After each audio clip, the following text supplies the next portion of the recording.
इंद्राला नाकारलं. का नाकारलं याचं वर्णन सांगितलंय. व्यभिचारी व्यक्तीच्या गळ्यामध्ये यशलक्ष्मी कधी वरमाला घालत नाही.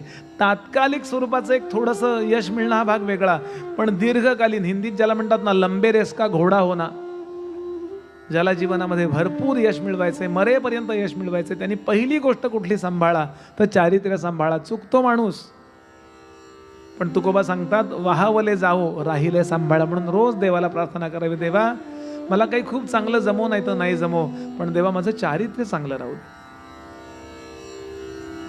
भारतीयांनी जगाला दिलेला विचार कुठला आहे सगळ्यात केंद्रीभूत? आपण चारित्र्याची पूजा करतो. डेट वेट असलं भानगड नाही आपल्याकडे. सध्या ती त्याच्याबरोबर डेट करतीये. एका मुलाला प्रश्न विचारला, डेट आणि तारीख याच्यात फरक काय? तो म्हटला डेट बरोबर आपण, डेटमध्ये आपण गर्लफ्रेंड बरोबर असतो आणि तारखेला आपण वकिलाबरोबर असतो.